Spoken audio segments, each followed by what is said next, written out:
Selamat pagi, siang, sore, atau malam. Bertemu lagi dengan saya Dewangakan Gede Wahyu Mahatma Putra pada mata kuliah Manajemen SDM Kesehatan. Jadi pada video kali ini kita akan membahas mengenai kinerja dalam manajemen SDM Kesehatan yang dibagi menjadi 3 subtopik, yaitu yang pertama mengenai definisi kinerja, unsur kinerja, dan teori perilaku dalam kinerja.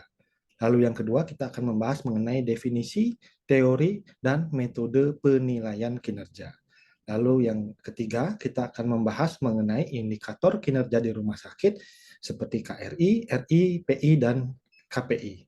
Ya, langsung saja kita masuk ke subtopik yang pertama yaitu tentang definisi kinerja.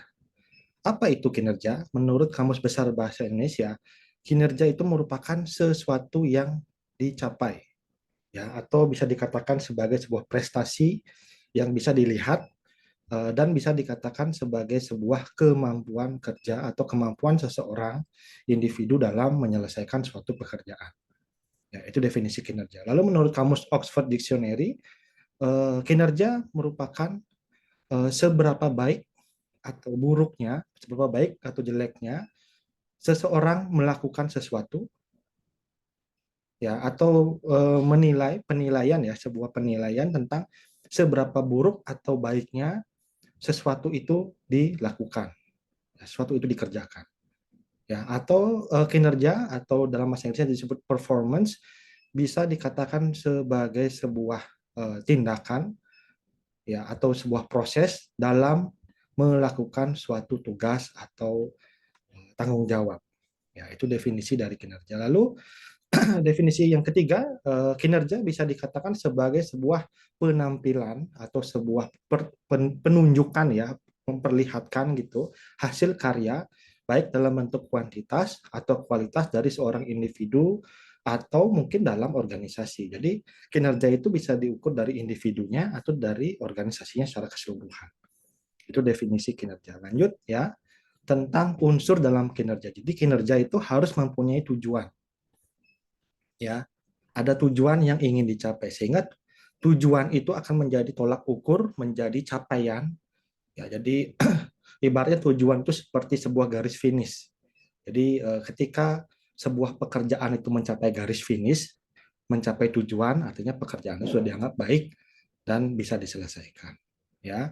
Lalu kinerja juga memiliki sebuah ukuran atau sebuah standar, ya, baik itu ukuran dalam bentuk kuantitatif atau dalam bentuk kualitatif, ya, dalam bentuk angka atau dalam bentuk kualitas hasil kerjanya, apakah baik, buruk, dan lain sebagainya, ya. Kinerja juga harus mempunyai sebuah penilaian, ya. Penilaian itu indikatornya, ada indikator keberhasilan, ada indikator kualitas, ada indikator jumlah untuk mengukur sebuah kinerja, ya. Bisa penilaian tersebut dilakukan dalam bentuk monitoring dan evaluasi nantinya, gitu. Kita lanjut ya ke slide berikutnya. Ini adalah teori perilaku, ya, hubungan antara perilaku dengan kinerja menurut Gibson, ya. Bagaimana variabel individu atau variabel internal, ya, yang dimiliki oleh seseorang itu akan mempengaruhi kinerjanya. Lalu bagaimana variabel organisasi dapat mempengaruhi kinerja seseorang. Lalu bagaimana variabel psikologis, ya, dapat mempengaruhi kinerja seseorang. Ya, nanti untuk detailnya akan kita bahas di kelas. Ya, ini adalah teori perilaku dan kinerja menurut Gibson. Lanjut ya. Selanjutnya kita akan membahas subtopik yang kedua yaitu tentang definisi, teori, dan metode dalam penilaian kinerja. Jadi bagaimana sih kita menilai kinerja atau performance dari setiap orang, setiap individu, pekerja, atau mungkin secara organisasi secara keseluruhan. Ya, kita lihat dulu definisinya. Apa itu eh, penilaian kinerja? Jadi penilaian kinerja itu adalah sebuah proses untuk menilai atau mengevaluasi dari hasil karya individu dengan menggunakan instrumen atau menggunakan tools, menggunakan alat. Nah, jadi dengan alat itu kita ngukur nih, apakah individu tersebut sudah sesuai kinerjanya atau masih rendah atau sudah baik. Ya, nanti kita lihat ya cara-caranya seperti apa. Terus pengertian yang kedua, proses penilaian kinerja itu adalah proses yang berkelanjutan. Artinya penilaian kinerja itu harus dilakukan secara rutin, secara berkala, terus-menerus, ya, untuk mengetahui bagaimana kinerja seorang pegawai atau seorang karyawan pada bulan tertentu, misalnya apakah ada penurunan, ada peningkatan, atau pada dalam 1 tahun, misalnya, itu dalam satu satuan waktu tertentu. Ya, nanti penilaian berkelanjutan ini untuk menilai kualitas kerja dari seseorang dan sebagai usaha untuk memperbaiki kinerja. Jadi ketika kinerjanya menurun, ya hasil penilaiannya ya penilaian kinerjanya hasilnya adalah turun atau rendah, maka bisa diperbaiki lagi kemampuan orang. Atau ketika dia hasil kinerjanya udah bagus, itu bisa ditingkatkan lagi atau minimal dipertahankan. Ya, nanti bagaimananya nanti akan kita bahas secara lebih detail. Ya, lalu penilaian kinerja juga bisa dikatakan sebuah proses untuk penelusuran kegiatan pada masa tertentu. Ya, jadi penilaian kinerja ini akan dilakukan secara rutin dalam periode-periode tertentu, apakah bulanan, triwulan, semester, atau tahunan. Nah, jadi ditelusuri kegiatannya, apakah seseorang itu sudah melakukan kegiatannya dengan baik atau belum, sudah mencapai standar atau belum. Nah, itu definisi dari penilaian kinerja. Lalu kita lihat tujuannya. Apa sih tujuan penilaian kinerja? Yang pertama untuk menilai kemampuan dari masing-masing individu. Ya, apakah individu itu mampu melakukan suatu tugas, bisa atau dia tugasnya apakah berkualitas hasilnya atau belum berkualitas atau sudah mencapai level tertentu dan lain sebagainya. Ya, lalu yang kedua, dengan menilai sebuah kinerja kita jadi tahu pengembangan dari masing-masing personal tersebut. Apakah orang itu harus ketika kinerjanya bagus, apakah dia bisa dipromosi atau dia bisa dipindahkan ke tempat yang lain atau bisa dirotasi ya digilir ya, jadi digantian kerjanya gantian nanti. Atau mungkin ketika kinerjanya buruk, justru dia bisa dihentikan. Kamu nggak usah kerja di sini, kamu pindah aja gitu. Ya. Atau justru ketika kinerjanya buruk, nanti diberikan peningkatan kompetensi ya misalnya dengan diberikan pelatihan, diberikan pendidikan yang sesuai. Ya, lalu tujuan berikutnya adalah adanya penyesuaian kompensasi. Jadi ketika kinerjanya bagus, maka kompensasinya juga akan lebih bagus. Ya, tapi kinerjanya rendah, kompensasinya juga akan rendah. Ya, lalu nanti dari penilaian kinerja juga kita akan mengetahui SDM mana yang perlu dilakukan pembinaan. Ya, lalu nanti juga kita bisa menentukan kriteria dalam memberikan kompensasi, apakah tinggi kompensasinya atau banyak atau rendah. Ya, bisa memperbaiki kualitas pekerjaan sebagai bahan perencanaan SDM. Ya, jadi kita tahu nanti ke depannya kita mau nambah pegawai di bagian apa, kita mau nambah pegawai berapa banyak. Ya, ketika kita udah tahu kinerja pegawai kita saat ini. Ya, dan yang ketujuh adalah sebagai feedback ya, ketika seorang pegawai mencapai mencapai suatu prestasi, ya itu bisa dijadikan feedback bagi atasan atau bagi pimpinan dari sebuah organisasi. Gitu. Ya, teorinya sekarang teori penilaian kinerja itu ada dua ya, teori berdasarkan penilaian sendiri atau self assessment dan penilaian 360 derajat. Jadi self assessment itu adalah penilaian terhadap diri sendiri. Jadi seorang pekerja, seorang individu itu menilai bagaimana kinerjanya sendiri, nanti bisa dilihat ya, untuk lebih detailnya nanti akan kita bahas di kelas. Ya, lalu ada penilaian 360. Nah, ini penilaian yang melibatkan pimpinan ya, lalu pelanggan atau konsumen kita, lalu melibatkan laporan-laporan tertulis dan melibatkan penilaian rekan kerja kita dan ditambah self assessment. Nah, itu penilaian 360. Jadi penilaian dari seluruh aspek. Jadi ada dua ya, setidaknya ada dua penilaian kinerja, ada self assessment, penilaian diri sendiri dan ada penilaian 360 derajat. Jadi detailnya kita bahas di kelas. Ya. Metode sekarang. Bagaimana sih cara kita menilai sebuah kinerja? Itu yang pertama ada teknik esai ya, atau menilai secara deskriptif. Nanti kita gambarkan penilaian itu secara deskriptif. Lalu ada penilaian komparasi, yaitu membandingkan ya. Itu pertama tadi ini ya. Lalu yang kedua komparasi, membandingkan antara kinerja personel A dengan B dengan C dan seterusnya. Lalu ada penilaian daftar periksa atau checklist ya. Jadi penilaian berdasarkan form checklist yang sudah kita buat sebelumnya. Lalu ada penilaian langsung secara observasi, melihat langsung di lapangan. Ya, lalu yang berikutnya, yang kelima, penilaian didasarkan perilaku. Kita melihat bagaimana perilaku personel tersebut dan pengaruhnya terhadap kinerjanya.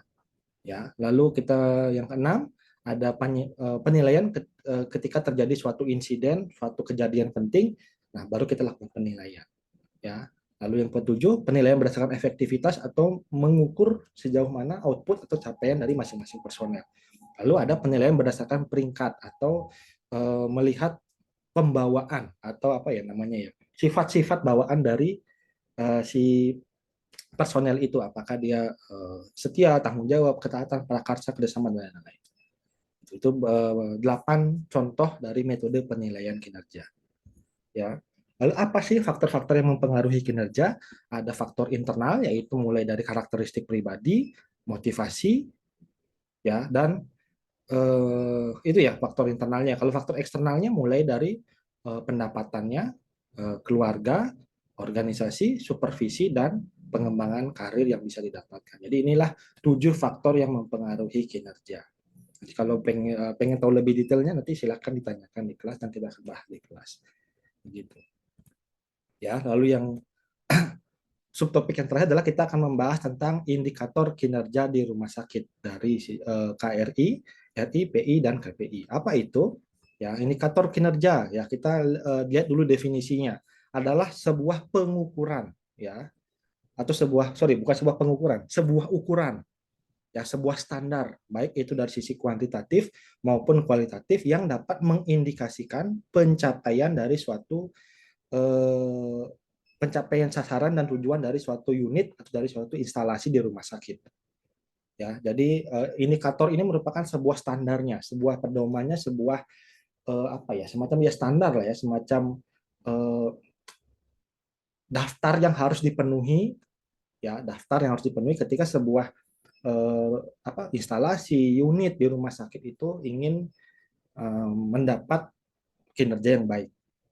Ya, nanti indikator ini harus disepakati dan ditetapkan oleh rumah sakit. Jadi ada penetapan oleh pimpinan, oleh manajemen rumah sakit.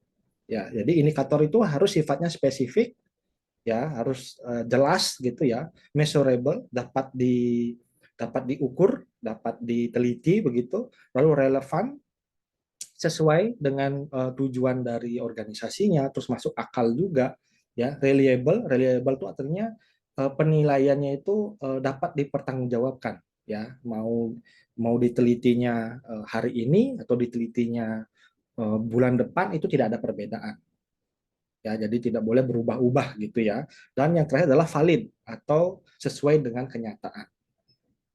Ya, lalu 4 tipe pengukuran kinerja di rumah sakit menurut David Parmenter adalah yang pertama ada key result indicator. Ya, jadi kita lihat di sini ya, result ada kunci hasil, indikator kunci hasil. Lalu ada result indicator, ada performance indicator, PI atau key performance indicator atau KPI, ya, KPI lah ya. Bagaimana penggambarannya? Nah, seperti ini ya. KRI itu ada yang di paling luar, ya, karena dia berhubungan dengan result, hasil yang didapatkan dari suatu kinerja. Lalu RI dan PI ini ada di dalam, ya, di lebih dalam, dan KPI ini adalah pusat atau kunci dari eh, kinerja di rumah sakit. Ya, KPI inilah menjadi kunci, menjadi pedoman kunci. Ya, nanti kita hanya disebutnya key, ya, key performance indicator, indikator kunci dari sebuah performa. Nanti kita lihat bedanya ya, ini gitu. Ya. KRI merupakan atau KRI itu bisa memberikan informasi apakah tujuan atau apa namanya sasaran kita itu sudah tepat atau belum. Ya, ada informasi tentang ketepatan dari hasil kinerja kita tuh udah capai sasaran atau belum. Ya, nanti pengukurannya biasanya jangka panjang ya, apakah bulanan atau 3 bulanan. Ya, bukan harian. Contoh-contoh dari KRI ini adalah yang pertama tentang kepuasan pelanggan, ya, lalu keuntungan bersih, laba bersih, lalu ada kepuasan karyawan dan tingkat pengembalian modal atau ROI. Jadi sesuai namanya ya, result ya. Result itu adalah hasil yang didapatkan. Jadi nanti bisa diukur ya bagaimana KRI ini apakah tercapai atau sesuai dengan sasaran, sesuai dengan tujuan atau enggak. Ya, yang diukur apa? Yang diukur adalah hasil dari kinerja. Ya, result, hasil dari kinerja. Lalu kita lihat RI atau PI ya. RI sama PI itu bedanya apa? Nah, kalau RI itu adalah pengukuran dalam bentuk finansial.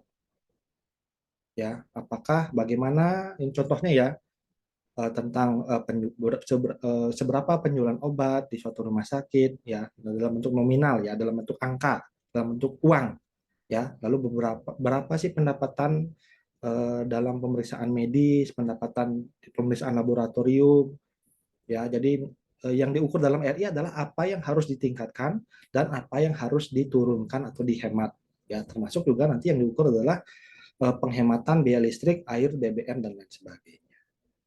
Lalu PI atau performance indicator adalah ukuran non finansial ya, bagaimana ukuran-ukuran non finansial itu bisa menjadi pelengkap nanti dalam proses KPI ya. Apa sih contohnya? Contohnya adalah saran dari karyawan ya, lalu ada keluhan pelanggan. Nah, itu adalah performance indicator. Jadi ketika kita melakukan kinerja, bagaimana sih keluhan pelanggan, bagaimana sih saran dari karyawan, apakah harus melakukan A, melakukan B. Nah, itulah dari contoh dari performance indicator. Lanjut ya. Sekarang tentang KPI. Nah, KPI adalah sebuah ukuran ya, atau beberapa ukuran ya, sejumlah ukuran yang fokusnya terhadap aspek kinerja untuk mencapai kesuksesan dari sebuah organisasi. Ya, jadi KPI itu karakteristiknya atau sifat-sifatnya ada 7 ya, 7 sifat dari KPI. Yaitu yang pertama merupakan pengukuran non finansial. Jadi KPI ini nggak bisa diukur berdasarkan uang. Ya, dia mengukurnya berdasarkan performa atau bisa dalam bentuk persentase, bisa dalam bentuk jumlah, bisa dalam bentuk apa namanya baik buruk gitu ya, tapi tidak dalam bentuk uang. Ya, jadi frekuensi KPI ini dilakukannya sering ya, secara berkala sering juga. Terus nanti dilakukannya oleh manajemen dan pimpinan. Ya, tentu KPI juga nanti bisa menjadi sebuah indikator bagaimana hasil atau kinerja dari masing-masing personel. Nah, sifatnya mengikat ya, sebagai dalam bentuk tanggung jawab tim, lalu memiliki dampak yang signifikan bagi kualitas, bagi apa ya, performa rumah sakit secara keseluruhan. Ya, dampaknya signifikan. Lalu KPI juga dapat mendorong tindakan yang tepat dalam melaksanakan pekerjaan. Jadi KPI ini bisa menjadi indikator ketika sebuah unit, sebuah instalasi ingin melakukan suatu pekerjaan. Jadi bisa jadi pedoman lah. Ya. Lalu empat fondasi dalam penerapan KPI. Yang pertama harus ada hubungan yang baik ya, antara manajemen, karyawan, pelanggan itu semua harus ada hubungan baik sehingga nanti KPI-nya juga bisa bagus. Ya. Lalu KPI juga harus bisa memberdayakan karyawan ya, ada pemberdayaan karyawan sehingga karyawan itu bisa memenuhi KPI-nya sendiri. Ya, khususnya karyawan yang berada di lini depan yang berhubungan dengan pasien. Jadi dia boleh atau bisa diberikan wewenang khusus untuk menentukan tindakan yang bisa diambil. Ya, lalu KPI ini sifatnya harian, mingguan, bulanan ya berdasarkan CSF. Apa itu CSF? CSF adalah aspek kinerja yang berpengaruh kuat terhadap keberhasilan organisasi. Misalnya bisa produk atau layanan unggulan, atau kerjasama dengan fasilitas lain, atau kerjasama dengan pemerintah, dan lain sebagainya. Jadi ini adalah 4 fondasi yang harus ada, yang harus kuat untuk bisa menerapkan KPI. Ya, lalu beberapa contoh KPI di rumah sakit ya. Jadi kita mengukur penilaian SDM kesehatan. Ya, ini adalah beberapa contoh penilaian KPI di rumah sakit. Yang pertama adalah penilaian pemanfaatan SDM. Nanti kita bisa ukur berapa sih jumlah kunjungan dibandingkan dengan jumlah nakesnya, berapa jumlah hari rawat dibandingkan dengan jumlah perawat, atau berapa jumlah persalinan ya kelahiran yang ada di rumah sakit dengan jumlah bidannya. Apakah sudah sesuai, seimbang, atau kurang, atau lebih, dan lain sebagainya. Nanti kita bahas lebih detail di kelas. Ya. Lalu penilaian kinerja pelayanan di rumah sakit, khususnya di rawat inap. Nanti kita bisa nilai berdasarkan bed occupancy rate, atau average length of stay, atau turnover interval, atau bed turnover. Nanti kita bahas lebih detailnya di kelas. Ya. Lalu juga bisa pengukuran kinerja yang berikutnya bisa berdasarkan gross death rate atau net death rate. Nah, ini contoh pengukuran KPI yang ada di unit, khususnya di rawat inap di sebuah rumah sakit. Nanti masing-masing unit pasti beda pengukuran KPI-nya. Apakah ada di bagian rekam medis, di radiologi, di apotek, di farmasi, di radiologi, laboratorium, dan lain sebagainya itu punya KPI yang berbeda-beda disesuaikan dengan apa sih pekerjaan di unit tersebut. Nah, ini contoh di rawat inap. Baik, itu saja mungkin yang dapat saya sampaikan terkait dengan kinerja dalam manajemen SDM kesehatan. Nanti kita bahas lebih detail di kelas. Terima kasih atas perhatiannya dan sampai ketemu lagi di video-video yang lain. Terima kasih.